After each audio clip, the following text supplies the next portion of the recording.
if you tell me whether you want to do devolution of power first. So we'll and go go. devolution of power first. Yeah, we'll do devolution of power. Okay. No, there are so many issues day to day. Let's do this. Now we have agreed, no? Okay. But I am not agreed. Okay. Right. Okay. Devolution of power.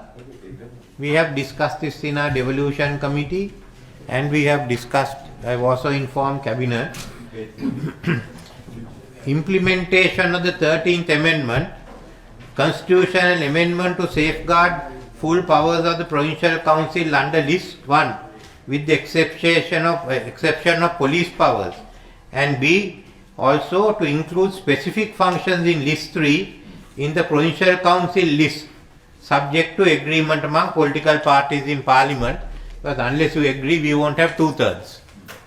So if you want to discuss that further, both Mr. Susil Premajayanta and Mr. Prasanna Ranatunga will be there to talk with the members and come back. We have other members also in our committee, former chief ministers, but both of them will be leading the discussions on which we say whatever you want to do on list 1, how do you want to safeguard those issues? We have to make an exception for police powers, but all other issues we can take up. And if you want any other list 3 functions come into list 1, that's also there, but we have to get other, not only government and the Tamil members, but we have to get the other parties in opposition to agree, so that we have 2/3. And if that is accepted in principle, then we can ask them and the Justice Minister to discuss with you all the... So there are a few questions that arise, Mr. President. One is, now... Can I read the rest of it also? Right. Okay. Then we will bring bills to Parliament. The whole issue of how divisional secretaries are to be appointed, we discussed. We will bring a bill on that. Then we have said a bill which will enable the provincial councils to exercise all their powers on the education list, Schedule 3, especially establishing provincial boards of education.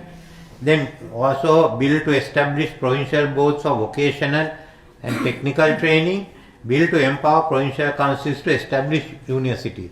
The total of the education sector, most of it will then come to the provincial councils. Then to bill to empower provincial councils to undertake agricultural modernization and all agricultural grassroots services. At the moment it's split. Agrarian services goes to the central government, others go there. So let's have one bill which goes there and the central government makes national policy. Then how it is to be implemented in different provinces, you have to make out. For instance, tea is utterly relevant to Northeast or NCP. So you've got to decide on those. This will bring immediately need for development.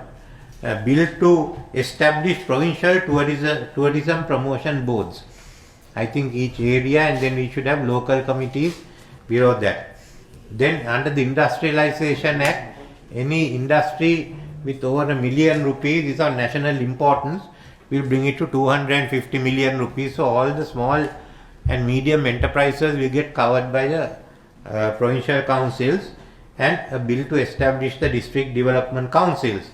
Last one, some of the subjects and functions devolved to the provincial councils are still administered under the central government.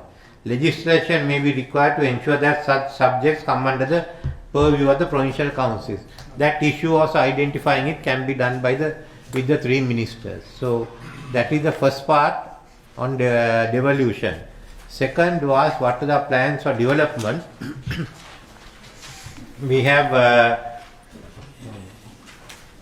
find investments for renewable energy potential of the northern province and the consequent production of green hydrogen and ammonia. Availability of green hydrogen will increase the attractiveness of the Port of Colombo. You supply the green hydrogen to the Port of Colombo and Trincomalee for shipping in about another 10-15 years time. A Poonery in Newtown should be the center for the renewable energy economy.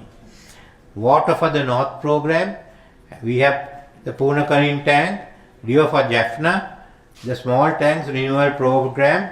I've also been asked about the giant tank.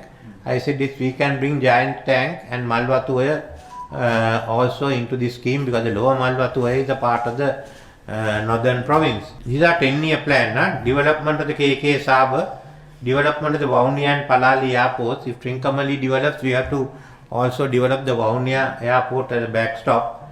Ferry service connecting northern province and South India. We want to have investment promotion zones in KKS, Parantan and Mankulam. There will be tourism in the north. One is developing tourism in the northern province, Jaffna, Mannar, developing cruise tourism including the Mannar Fort, the islands, the KK Port and Vadamarachi, promotion of coconut cultivation in Vanni, promoting Jaffna as a university town.